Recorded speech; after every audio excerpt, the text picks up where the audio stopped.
saved him a $3,000 rebuild. Don't just rely on the shop's recommended oil. They often use whatever's bulk pumped from a drum. Bring your own bottle if you care about your engine. Look, I get it. But the shop knows what they're doing. Do they? Most Quick Lubes hire 19-year-olds who learned to change oil last Tuesday. They're not matching oil to your driving style. They're filling whatever's cheapest in their bulk tank. I do it for my own cars because the brand matters less than the formulation.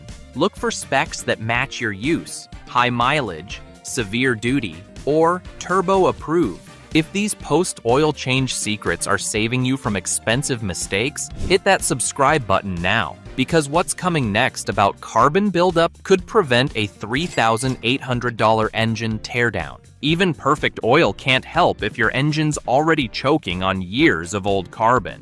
That's the invisible killer hiding behind good maintenance, and it's the reason some engines die clean.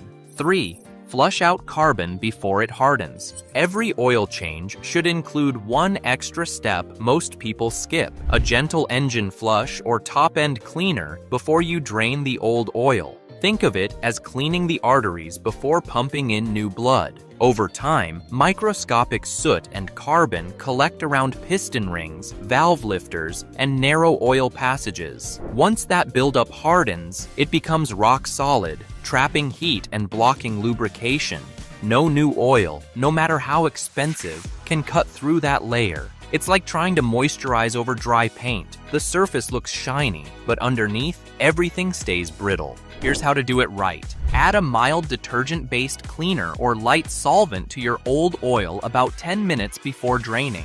Let the engine idle. Don't rev, don't drive, just let the cleaner circulate. This step softens sludge and carbon deposits so they flow out with the waste oil. When you drain it, you'll notice the oil looks darker and thinner than usual. That's a good thing. It means the flush is doing its job, pulling out the grime that's been quietly baking inside your block for years. I once tore down a 1.8-liter Toyota engine that had never been flushed in its life. From the outside, it looked fine. Quiet, smooth, idle, no check engine light. But when we pulled the head, every piston ring groove was packed solid with carbon. It was literally glued in place. The owner couldn't understand why oil consumption shot up or why compression dropped in 2 cylinders. That buildup acted like concrete, keeping the rings from sealing properly. The repair bill? $3,800. Now compare that to another customer with the same car and mileage who ran a gentle flush every 3rd oil change. When I opened his engine at 200,000 miles, it looked factory new, pistons shiny, lifters spotless. Same design, same driving style. The only difference was that 10-minute habit. Flushing doesn't mean dumping random chemicals into your crankcase. It's controlled cleaning. Use a quality flush product, follow the directions, and never exceed 10 minutes at idle. Once done, drain immediately and replace the filter. Never drive with the flush still inside. That's how amateurs ruin bearings. The cleaner thins the oil too much for real driving pressure. If you're cautious about additives, there's a middle ground. Run a can of top engine cleaner through the intake once a year. It targets carbon on valves and combustion chambers, areas oil never touches. Combine that with regular oil changes, and you'll practically eliminate cold start ticking, rough idles, and sluggish throttle response. Carbon is sneaky. It begins as soft varnish, then slowly hardens into a ceramic-like crust that traps heat and robs horsepower. By the time you hear lifter noise or lose compression, it's too late. The damage is already done. Prevent it. Don't chase it. 10 quiet minutes before every drain can mean the difference between a smooth-running engine and a mechanical autopsy. And even if your engine is spotless inside, a single mistake during refill can undo everything. It's the kind of error that happens in seconds and costs thousands to fix. Most drivers don't even realize they're doing it. 2. Check the level twice, not once. When the engine's warm and the new oil is in, most people do what feels natural. Pull the dipstick, see the full mark, and walk away proud. But here's the truth most folks never learn. that reading lies. Oil doesn't instantly fill every channel. It needs time to flow through the filter, the galleys, the cooler lines, and the upper head before it stabilizes. The oil level you see right after a refill is temporary. It's still redistributing. The proper method is simple but critical. Fill to the mark. Start the engine and let it idle for about 30 seconds. This pushes oil into the filter and pump passages. Then shut it off, wait at least 5 minutes, and check again. That's your true level. 9 out of 10 people skip that second step, and that's where the damage begins. The difference between a rushed check and a settled one can be half a quart or more. That doesn't sound like much, but inside the engine, it's everything. Too little oil and the bearings starve. Metal starts kissing metal with zero cushion.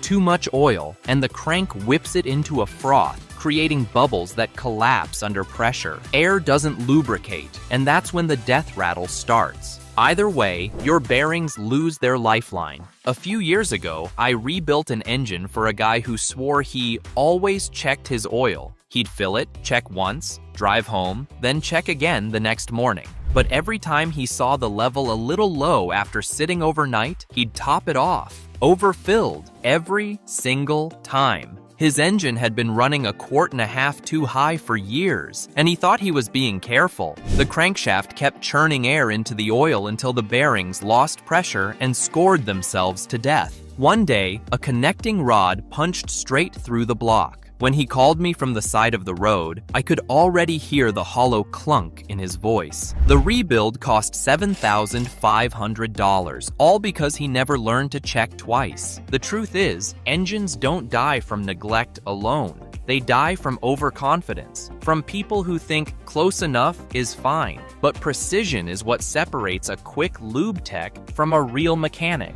Grab a small file or razor and cut a shallow notch on your dipstick where the oil level sits after it's properly settled. That's your personal, true full mark. It'll save you confusion every single time. And remember, oil expands slightly when hot, so check when the engine's warm, but not immediately after shutdown. Let the oil drain back for a few minutes before reading.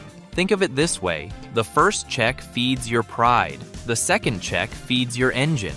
1 stroke saves face. 2 strokes save metal. Who here checks their dipstick only once and drives away? I'm betting 90% of you. And that's exactly why bearings fail without warning.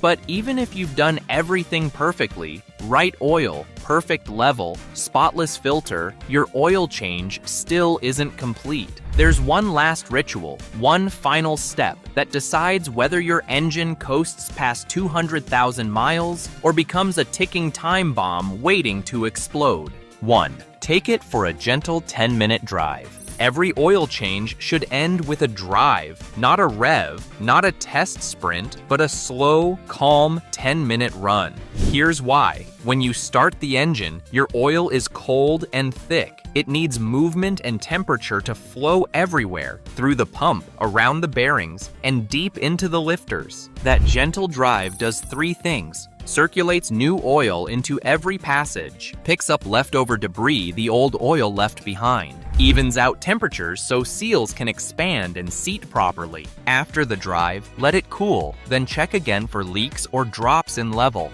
You're giving the system time to balance, to breathe. I once had 2 identical engines, side by side, same car, same mileage, both maintained perfectly. The difference? One owner always took a short post-change drive, the other didn't. After 200,000 miles, we tore them down. The one that drove it in had pistons that looked new. The idle and park car had caked carbon and dry scoring around the camshaft. Same oil, same care, just one habit changed everything. That's why this step matters most. Oil doesn't protect until it moves. So next time you change your oil, don't rush. Give it 10 peaceful minutes. Listen to your engine. Feel how smooth it sounds. That's the sound of metal thanking you. If you learned even one new thing today, hit that like button. Drop a comment with your biggest oil change mistake or secret habit. And if you want to know which oil filters are actually worth buying, click the video on the left. Don't forget to subscribe for real-world car advice that keeps engines running past 300,000 miles.